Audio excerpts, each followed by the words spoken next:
Very nice guy. Give it up for Jack. Yeah. Thanks, Jason. Hit the road. Barry Van Wee right here and Jason Holcomb. They're great guys. I found them in Boulder City.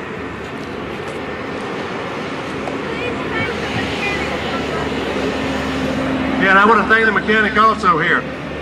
I can understand why you don't ever see any musicians actually running for office, because it's so much fun to play. And they really have a great time at it. I want to thank you guys for coming out here today. It's a real pleasure for me to be up here in Tonopah. I come from a little town of 650 people called Plains, Georgia, and it reminds me of Tonopah, except y'all are a lot bigger even today. Hey there. But we've got, now that we've done the music though, we've got something else to do here. This is a very serious time in our community, and you guys have got to make some big decisions here. And I want to give you an idea, at least my viewpoint, on how they ought to fall down. First, I want to tell you about some votes that have been made recently and get your opinion of them. One of the votes is about Medicare. And can Medicare, would you, just think about this, would you support a bill that allowed Medicare to wind up negotiating for lower drug prices? Yes. Yes. The second thing is minimum wage. Now, the minimum wage hadn't been changed in 11 years. It's now worth about $10,300 a year or something like that. And the vote is to vote for minimum wage. Oh, he's gone. Think about how you vote there. One of them is stem cell research. Now, stem cell research got a chance to cure a lot of the diseases that we have today, like Parkinson's disease, cancer, those kind of diseases here. Would you vote to have stem cell research so that we can cure people? Yes. Think about it. One of them is protection for our ports, security for the ports. Would you vote to have inspections of all the containers coming into the ports? Yes. Well, you think about those votes, and I think what you'll think is that you should vote for all of those, and I would.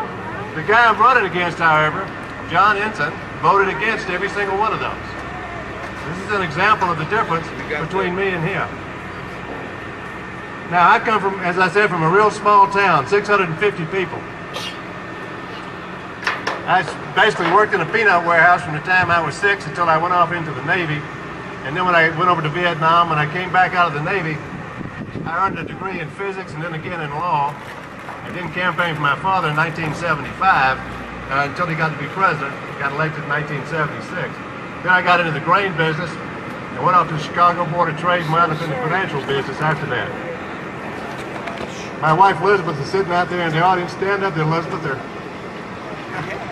Y'all give her a hand. She's really beautiful. And what she did was she bought a condo down in Las Vegas in 2001, and we moved down there in 2002. Now, we didn't come out here to run for office. We came out here to run our investment business. But in October, I got so aggravated that I decided I had to do something about it, so I decided to run for office. Now, let me tell you where I stand, because a lot of people don't know that. I've got basically 3 ideas. One of them is that I'm independent. Now, I'm a Democrat, and I'll tell you what a Democrat means. I was talking to a fellow not too long ago in another town like this, and he said, how do you stand on this moderate, liberal, conservative kind of stuff? And I said, well, on personal freedoms, I'm libertarian. I said, on financial matters, I'm fiscally conservative. I think you ought to get 100 pennies worth for every dollar you spend. And he said, how can you be a Democrat? And I said, well, you don't understand what Democrats do. Because what Democrats are is they're for the working men and women in this country. And being fiscally conservative, you can be a Democrat or a Republican. But the Republicans are for the people who own a bunch of stock. And that's okay with me. But what the important thing here is that there are a lot of issues that are not Democrat and Republican. And some of those issues are Iraq, healthcare, gas prices. You know, we're on this tour out here and I'm buying gas for these cars. And it's $3 a quarter. Those are things that we all have to work together to solve as Americans. It's got nothing to do with being Democrat or Republican. Now, my opponent John Ensign, he's the incumbent senator now. Funeral coming up, Elizabeth. He voted 96% of the time in favor of the administration over the last 5 years he's been in office. Now, when I go up to Washington, I'm not going to be the kind of Democrat that he is a Republican. I'm going to be your voice to Washington. I want to be Nevada's voice to Washington, and I believe that John Ensign is Washington's voice to Nevada. So that's one, is independence. The second thing is I believe that this government ought to be coming back for the people instead of for the lobbyists. Now, I look at Medicare D, and there's a provision in this new Medicare drug plan, and it says that the Medicare can't use its size to shop for lower drug prices. And I say to myself, does that help our seniors here? Does that help our people? No, it helps the guys that own the drug companies. John Ensign voted in favor of that bill. Energy policy. Energy policy is now almost exclusively framed in getting the oil companies new profits. I'm not surprised because the Bush and Cheney administration are very heavily tied into those oil companies.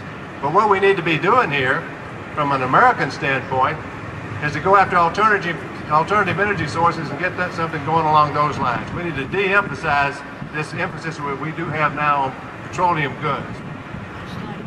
So the third thing I'm looking at is protecting America by involving all Americans.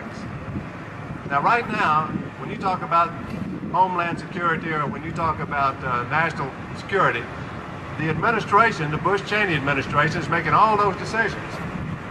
And I think what they're doing is they're ignoring a lot of the experience that we have in America out here in the country, in the rural areas, and also in Washington. When you elect me, I go up to Washington, I'm going to have a lot of experience to bring.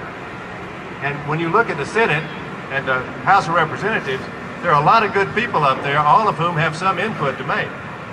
We've got to get those people involved in making the decisions. When one person is making decisions and they're wrong, then you've got a real problem. When you got a lot of people helping with a decision, you do things a lot better. So that's one of the things that I'm looking for in terms of involving Americans. We got to get our House and the Congress that we have in line with helping the president as opposed to following along behind him no matter what he does. You take a look at other things in Homeland Security. Our government tends to just stop right at the borderline of Washington. They don't take any advice out here. You know, I was talking to a firefighter up in Reno the other day, and he said, I asked him about Homeland Security, and he said, boy, you ought to see how the waste is around here. And he gave me a lot of examples. And it occurred to me that nobody ever asked him how they ought to be spending the money. Now, that's something I think we got to do, we've got to get around. We've got to involve more people in our Homeland Security decisions. Now, and that's not just Homeland Security. I was talking to another guy up in Elko. They had a bunch of fires over there in the last month, and they said they got within a mile of the town, and they were burning underneath the main lines, power lines going into Elko, and they were afraid they were going to burn those lines down. That was the only way they get electrical power. And so this fellow that was telling me said he called up Ensign's office and talked to the senator, and Ensign said, don't you know we got a war going on? Well, there's more to our Homeland Security than what stops over in Iraq. We've got to spend some time fighting fires here as well as firefighting over there in Iraq. So there's a lot of different things we've got to have input into, and we can't let one person make the decisions for us. And when you start talking about firefighting here, you know, with getting more federal people for longer times fighting fires up in Elko, we also got to look at other ways that we have to have national security. Things like pensions, things like jobs. Those are the kind of things we need to be looking at. So basically, I'm advocating three things. You need an independent voice going up there. You need a government that's going back to the people instead of to the lobbyists. And you got to have all Americans incorporated into providing our national security. Those are what I stand for. Now, I want you guys to think about those kinds of things. What we have now is we have a senator who is Washington's voice to Nevada, and I want to be Nevada's voice to Washington. And I will be that with your help, and I appreciate y'all coming out here. And if I could get Barry and Jason back around here, maybe we could do another song. Thanks a lot.